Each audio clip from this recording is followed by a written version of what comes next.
Halo teman-teman, selamat datang kembali di channel Nalaris. Coba dibayangin ini, tugas paling penting minggu ini udah ada di depan mata. Bisa jadi laporan buat bos, skripsi yang jadi penentu kelulusan, atau mungkin proyek yang bisa mengubah karir kamu. Kamu tahu banget ini penting, kamu tahu apa yang harus dilakuin. Tapi anehnya, entah kenapa, tiba-tiba ngebersihin file di laptop itu rasanya jauh lebih urgent. Atau kamu sadar-sadar udah 1 jam nontonin video random, padahal tadi niatnya cuma mau istirahat 5 menit. Kamu janji ke diri sendiri, oke 5 menit lagi, tapi 5 menit itu entah gimana jadi 1 jam, terus berubah jadi panik tengah malam. Kalau skenario barusan kedengeran akrab banget sampai bikin kamu senyum-senyum kecut, tenang aja, kamu ada di tempat yang tepat. Procrastination atau kebiasaan menunda-nunda itu bukan sekedar soal malas atau manajemen waktu yang jelek, sama sekali bukan. Ini adalah fenomena psikologis yang rumit, tapi juga sangat manusiawi. Nah, dalam pembahasan kita kali ini di Nalaris, kita bakal bongkar habis-habisan misteri ini. Kita bakal masuk ke dalam otak kita buat ngertiin pertarungan apa sih yang sebenarnya terjadi. Kita bakal ungkap alasan emosional kenapa kita sering lari dari tugas. Dan yang paling penting, kita bakal bekali diri kita dengan strategi-strategi jitu buat ngambil alih lagi kendali atas waktu dan hidup kita. Nah, kalimat-kalimat ini familiar banget kan? Ini tuh kayak janji manis yang kita bisikin ke diri kita sendiri. Lagu pengantar tidur buat nenangin rasa cemas kita saat ini. Kita seolah-olah lagi bikin kesepakatan sama diri kita versi masa depan. Sosok pahlawan super imajiner yang entah gimana punya lebih banyak energi, fokus, dan motivasi daripada kita yang sekarang. Tapi jujur deh, pernah nggak sih kamu beneran ketemu sama diri masa depan yang ajaib itu?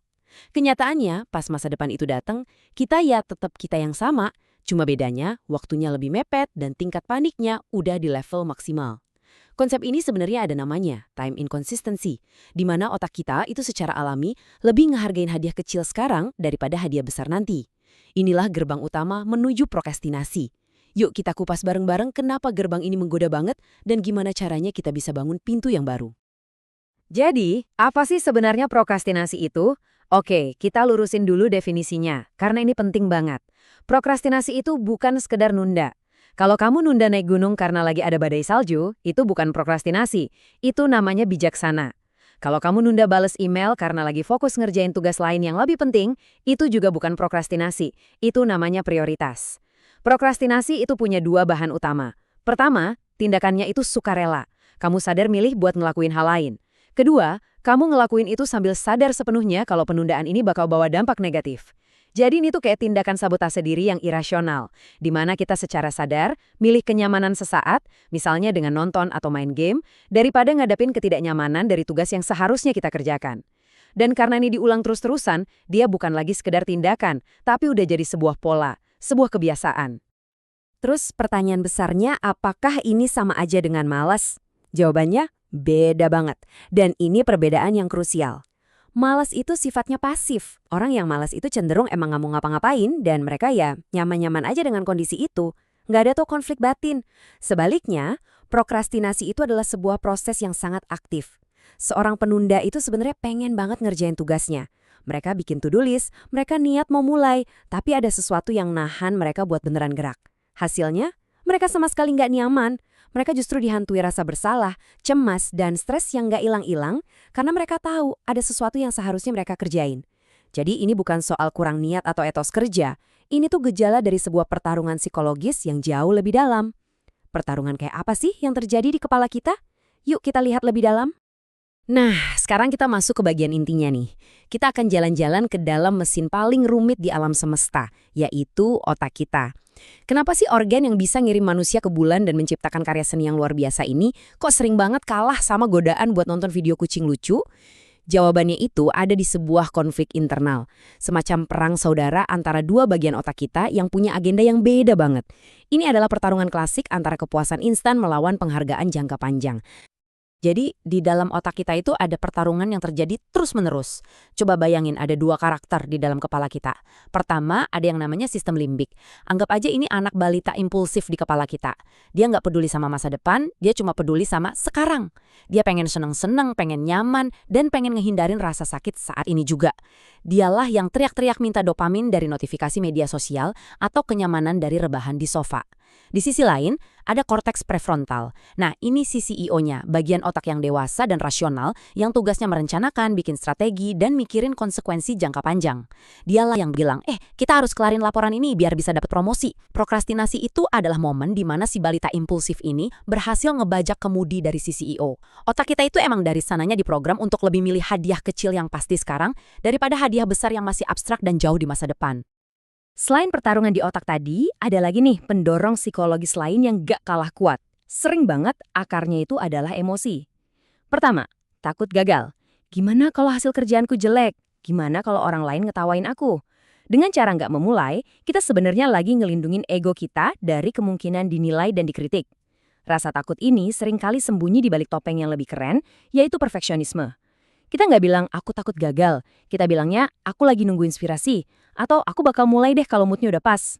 Padahal, momen sempurna itu nggak akan pernah datang. Itu cuma alasan yang kedengeran bagus buat nggak mulai-mulai. Jadi pada intinya, prokrastinasi itu bukan masalah manajemen waktu, tapi masalah manajemen emosi. Kita bukan nunda tugasnya, kita itu nunda perasaan nggak nyaman yang muncul dari tugas itu. Entah itu rasa bosen, frustrasi, cemas, bingung, atau ragu sama diri sendiri. Dan disinilah letak ironi paling kejam dari prokrastinasi. Kita menunda untuk lari dari perasaan gak nyaman, berharap dapat sedikit kelegaan. Tapi apa yang kita dapat? Kelegaan itu cuma ilusi sesaat. Tugas yang ditunda itu nggak akan kemana-mana. Dia bakal terus menghantui pikiran kita, kayak awan gelap yang ngikutin kemanapun kita pergi, bahkan saat kita lagi nyoba senang-senang. Rasa cemas dan bersalah itu justru numpuk dan makin gede seiring berjalannya waktu. Dan akhirnya nyiptain lingkaran setan. Kita cemas karena nunda. Dan karena tugas itu sekarang jadi kelihatan lebih besar dan menakutkan akibat kecemasan kita jadi makin pengen nunda lagi. Beban yang tadinya cuma kerikil kecil, sekarang berubah jadi batu besar yang neken pundak kita, bikin kita makin susah buat gerak. Menunda itu mungkin rasanya kayak masalah pribadi yang sepele. Tapi kata nanti itu punya biaya yang sangat nyata dan seringkali mahal banget. Biaya ini bukan cuma soal nilai atau produktivitas yang hilang, tapi juga soal kesehatan mental kita, kesempatan yang kelewat, dan kualitas hidup kita secara keseluruhan. Biar lebih kebayang, yuk kita lihat kisah sederhana tentang dua pendekatan yang beda banget dalam menghadapi tugas yang sama, lewat cerita Dita dan Arman. Coba kita bayangin Dita dan Arman. Mereka ini mahasiswa di kelas yang sama dan baru aja dapat tugas esai penting dengan deadline 1 minggu. Waktu yang mereka punya sama persis. Dita, begitu dapat tugas, dia langsung pulang dan ngeluangin waktu 30 menit buat bikin kerangka dan ngumpulin beberapa referensi awal. Besoknya dan hari-hari berikutnya, dia nyisihin 1 jam setiap sore buat nyicil. Prosesnya tenang, terukur, dan dia masih punya banyak waktu buat santai. Sementara Arman, dia ngeliat deadline 1 minggu dan mikir, masih lama. Hari-harinya dihabiskan buat main game, nonton series, sambil ngeyakinin diri sendiri dengan mitos bahwa saya itu kerja paling bagus kalau di bawah tekanan. Tentu saja, pas malam sebelum deadline, mitos itu ancur berantakan. Panik mulai datang, dia harus begadang semalaman, nulis dengan buru-buru dan pikiran yang kacau balau. Hasil akhirnya, ya udah bisa kita tebak lah ya.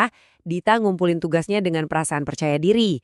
Esainya rapi, argumennya kuat, dan dia dapat nilai yang bagus. Yang paling penting, dia ngejalanin minggu itu dengan perasaan tenang dan memegang kendali. Arman, dia ngumpulin esai yang seadanya, penuh salah ketik, dan argumennya dangkal. Dia capek banget, stres, dan akhirnya kecewa sama nilainya sendiri. Kisah ini ngebuktiin sebuah kebenaran yang pahit. Prokrastinasi itu bukan cuma nyuri waktu kita, dia juga ngerampok kualitas terbaik dari hasil kerja kita, dan yang paling parah, dia nyuri kedamaian pikiran kita. Kisah Arman tadi itu cuma gambaran kecil dari dampak yang jauh lebih besar kalau kebiasaan ini jadi kronis. Stres yang terus-terusan karena selalu kejar-kejaran sama waktu bisa nyebabin masalah kesehatan fisik dan mental yang serius. Kualitas kerja yang konsisten jelek bisa bikin karir mandek atau ngerusak reputasi profesional. Kita bisa aja kehilangan kesempatan emas yang gak datang 2 kali. Peluang beasiswa, promosi jabatan, atau proyek impian cuma karena kita telat 1 langkah. Dan yang paling bahaya adalah kerusakan di dalam diri yang gak kelihatan. Setiap kali kita ngingkarin janji ke diri sendiri buat mulai sesuatu, kepercayaan diri kita itu terkikis. Sedikit demi sedikit. Ini nyiptain lingkaran negatif. Kita ngerasa gak mampu, jadi kita nunda. Dan karena kita nunda, kita jadi makin ngerasa gak mampu. Oke, kita udah ngebahas tuntas sisi gelap dari prokrastinasi. Mungkin sekarang rasanya jadi agak berat dan akutin, tapi jangan khawatir. Kabar baiknya adalah prokrastinasi itu sebuah pola kebiasaan, bukan cacat kepribadian. Dan yang namanya kebiasaan, itu bisa diubah. Kita nggak perlu jadi orang yang sama sekali baru atau punya willpower sekuat baja. Yang kita butuhin itu cuma beberapa trik simpel dan cerdas buat ngakalin otak kita, nurunin tembok penghalang buat mulai, dan pelan-pelan ngebangun momentum yang positif. Trik pertama dan favorit saya pribadi, aturan 5 menit. Logikanya simple banget. Rintangan terbesar dalam setiap tugas itu bukan pas ngerjainnya, tapi pas memulainya. Tugas itu rasanya kayak gunung yang tinggi banget. Nah, aturan ini nurunin levelnya jadi cuma sebuah bukit kecil. Jangan bilang ke diri sendiri, aku harus selesaiin laporan 20 halaman ini. Cukup bilang, aku cuma bakal buka filenya dan nulis satu paragraf selama 5 menit. Siapapun bisa kan ngelakuin sesuatu selama 5 menit? Keajaibannya adalah, seperti hukum fisika, benda yang bergerak itu cenderung akan terus bergerak. Seringkali setelah 5 menit itu lewat, kamu udah kadung masuk ke alur kerja dan mikir, nanggung lanjutin dikit lagi deh. Aturan ini bikin langkah pertama yang paling berat jadi terasa enteng banget. Trik berikutnya adalah memecah tugas besar jadi bagian-bagian yang super kecil, spesifik, dan nggak bikin takut. Otak kita itu benci sama hal-hal yang gede dan abstrak. Tugas kayak selesain skripsi atau bersihin rumah itu bakal langsung bikin otak kita pengen lari karena rasanya terlalu besar. Tapi gimana kalau kita pecah-pecah? Selesain skripsi bisa dipecah jadi hari ini cari 5 jurnal referensi, besok tulis 200 kata buat pendahuluan, lusa bikin outline bab 2. Tiba-tiba gunung yang tadi menakutkan berubah jadi serangkaian anak tangga yang bisa kita naiki satu persatu. Setiap kali kita selesain satu langkah kecil dan nyoret itu dari daftar, otak kita dapat hadiah dopamin kecil yang bikin kita termotivasi buat lanjut ke langkah berikutnya. Kalau masalah utama kamu itu susah jaga fokus dan gampang ke distraksi, coba deh teknik Pomodoro. Caranya gampang. Pasang timer selama 25 menit. Selama waktu itu, kamu komitmen buat kerja fokus penuh cuma di satu tugas itu aja. Nggak ada notif, nggak ada media sosial, nggak ada gangguan. Setelah 25 menit, bel bunyi, dan kamu wajib istirahat selama 5 menit. Lakuin peregangan, ambil minum, lihat keluar jendela, bebas. Setelah itu ulangi lagi siklusnya. Teknik ini efektif banget karena dia bekerja selaras sama cara otak kita berfungsi. Dia ngasih batasan waktu yang jelas, jadi tugasnya nggak kerasa nggak ada ujungnya.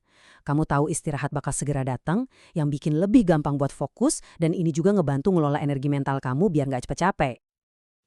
Tentu, ada beberapa trik fundamental lain yang membantu banget. Pertama, ciptakan lingkungan yang mendukung kesuksesan. Jauhin distraksi. Ini kedengaran klise, tapi perilaku kita itu sangat dipengaruhi sama lingkungan. Kalau HP kamu ada di meja, ya pasti bakal kamu ambil. Jadi, singkirin dari pandangan atau pakai aplikasi buat ngeblok situs-situs pengalih perhatian selama jam kerja. Kedua, hubungkan tugas kamu sama tujuan yang lebih besar. Sebelum mulai tugas yang ngebosenin, coba deh ambil waktu 30 detik buat ngebayangin perasaan lega, bangga, dan puas setelah tugas itu selesai. Bayangin bos muji hasil kerjamu, atau bayangin tenangnya akhir pekan tanpa ada beban kerjaan. Visualisasi positif ini bisa jadi bahan bakar emosional yang kuat. Kunci dari semua trik ini cuma satu, jangan nunggu mood atau inspirasi datang. Mulai aja dulu, nanti motivasi bakal nyusul. Semua trik dan teknik tadi itu sangat berguna sebagai alat. Tapi, sebagus apapun alatnya, kalau fondasi bangunannya rapuh, ya bakal sia-sia. Nah, fondasi buat ngelawan prokrastinasi dalam jangka panjang itu adalah perubahan pola pikir. Kita bisa punya semua teknik di dunia, tapi kalau mindset kita masih kejebak di perangkap yang sama, kita bakal terus balik lagi ke kebiasaan lama. Dan pola pikir yang paling sering ngejebak kita dalam lingkaran prokrastinasi adalah perfeksionisme. Kalimat di slide ini adalah mantra yang harus kita tanam dalam-dalam di pikiran kita. Selesai dan tidak sempurna itu jauh lebih baik daripada rencana sempurna yang nggak pernah dimulai. Banyak dari kita nunda bukan karena males, tapi karena kita masang standar yang nggak realistis buat diri kita sendiri. Kita takut hasilnya nggak akan sempurna. Padahal kesempurnaan itu musuhnya kemajuan. Draft pertama dari sebuah tulisan itu nggak harus bagus, dia cuma harus ada. Lukisan pertama itu nggak harus indah, dia cuma harus dimulai. Kamu selalu bisa merevisi, mengedit, dan memperbaikinya nanti. Lepaskan tekanan buat jadi sempurna di langkah pertama. Ganti tujuanmu dari bikin hasil yang sempurna, jadi bikin kemajuan hari ini, sekecil apapun itu. Ini adalah refleksi emosional yang perlu kita ingat setiap kali godaan buat nunda itu muncul. Prokrastinasi itu pada dasarnya kayak ngambil pinjaman kebahagiaan dari diri kita di masa depan. Rasanya emang enak sekarang, kita dapat kelegaan instan. Tapi kita harus bayar utang itu nanti dengan bunga yang tinggi banget, yaitu stres, penyesalan, dan kerja panik. Sebaliknya, tindakan memulai itu emang berat. Ada resistensi yang harus dilawan, ada rasa nggak nyaman yang harus dihadapi. Tapi rasa sakit itu cuma sebentar. Setelah kita berhasil ngelewatinnya, perasaan lega, bangga, dan rasa memegang kendali atas hidup kita, itu bakal bertahan jauh lebih lama dan jauh lebih memuaskan. Jadi, mari kita simpulkan perjalanan kita hari ini. Kita udah belajar kalau prokrastinasi itu bukan soal kemalasan, tapi mekanisme pertahanan otak kita buat lari dari perasaan gak nyaman. Ini adalah pertarungan biologis antara sistem limbik yang nyari kesenangan instan melawan korteks prefrontal yang merencanakan masa depan. Kita juga belajar kalau biaya dari kebiasaan ini sangat nyata, bisa ngerusak kualitas kerja, kesehatan mental, dan kepercayaan diri kita.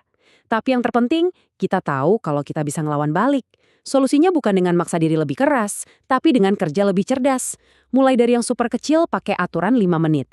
Pecah tugas raksasa jadi langkah-langkah mini, kelola energi pakai Pomodoro, dan yang paling fundamental, ubah pola pikir kita buat lebih menghargai kemajuan daripada kesempurnaan. Nah, sekarang saya punya pertanyaan buat kamu semua para penonton Nalaris. Setelah dengerin semua ini, coba deh ambil waktu sebentar buat refleksi. Tugas apa sih yang paling sering kamu tunda dalam hidupmu? Dan setelah paham penjelasannya, coba tebak kira-kira apa akar emosionalnya. Apa karena tugas itu ngebosenin, bikin takut, terlalu abstrak, atau karena kamu takut gagal? Saya penasaran banget pengen denger cerita dan analisis kalian. Yuk bagiin di kolom komentar di bawah. Berbagi pengalaman itu bukan cuma ngebantu diri sendiri, tapi juga bisa bikin orang lain sadar kalau mereka nggak sendirian dalam perjuangan ini. Kalau pembahasan mendalam kita kali ini bermanfaat dan ngasih kamu setidaknya satu strategi baru buat dicoba, dukung kami di channel Nalaris ya dengan cara klik tombol like, bagikan pembahasan ini ke teman yang mungkin butuh juga, dan tentu saja subscribe biar kamu nggak ketinggalan pembahasan menarik lainnya. Dukungan dari kalian semua itu berarti banget buat kami untuk terus bikin konten yang berkualitas dan bermanfaat. Terima kasih banyak sudah menyimak sampai akhir. Ingat ya, perjalanan buat ngatasin prokrastinasi itu sebuah maraton, bukan lari sprint. Maafkan diri kamu buat penundaan di masa lalu, dan fokus ke langkah kecil yang bisa kamu ambil hari ini. Setiap langkah itu adalah investasi buat dirimu di masa depan yang lebih tenang, produktif, dan bahagia. Sampai jumpa di pembahasan berikutnya di channel Nalaris, tempat di mana rasa penasaran berubah jadi pemahaman.